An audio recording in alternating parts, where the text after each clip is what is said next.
En Écosse, la vue sur mer ressemble de plus en plus à ça. C'est le nouveau paysage écossais. C'est quand même mieux d'avoir ces éoliennes en mer que de les avoir sur terre. Christian Allard est français. Il habite en Écosse depuis plus de 40 ans et est même conseiller municipal d'Aberdeen.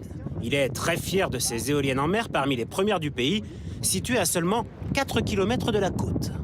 Nous avons beaucoup de chance d'avoir ce vent. Nous sommes déjà à plus de 100%. 100% de votre consommation. 100% de notre consommation d'électricité. Tout ça grâce au vent de la mer du Nord, puissant et surtout constant. Dans ces eaux d'ici 2030, un projet gigantesque verra le jour. Pas moins de 17 parcs éoliens, recouvrant l'équivalent de la superficie d'un département français. Coût du projet, 60 milliards d'euros d'investissement. Les travaux ont déjà débuté en mer, à plusieurs dizaines de kilomètres de la côte. On a beaucoup de bateaux qui partent vers la ferme éolienne chaque jour. Soit ils emmènent et ramènent du personnel, soit ils transportent du ravitaillement et des équipements sur place. Robert dirige le nouveau parc éolien de Portmonrose, au nord d'Édimbourg. Voici la salle de contrôle. D'ici, on coordonne 24 heures sur 24 l'activité du parc. 140 éoliennes devraient sortir de mer d'ici le printemps prochain. Une quarantaine d'entre elles tournent déjà. Les éoliennes utilisent leurs capteurs pour s'orienter dans le sens du vent. Et ça permet de produire un maximum d'électricité. On pourra alors produire de l'électricité pour 1 600 000 maisons. C'est beaucoup d'énergie. Pourquoi l'Écosse semble-t-elle aller beaucoup plus vite que ses voisins européens?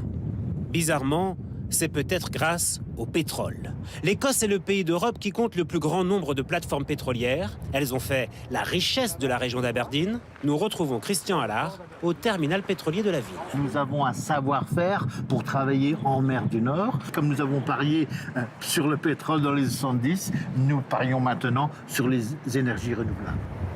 Le point commun entre tous ces projets éoliens gigantesques, ce sont leurs propriétaires, des géants de l'énergie, Total, BP, Shell ou même EDF et Engie. Mais en Écosse se développent aussi des initiatives plus locales, à but non lucratif, comme ici, au sud d'Édimbourg. Il y en a là-bas, ici, juste derrière vous, aussi là-bas, derrière le bâtiment.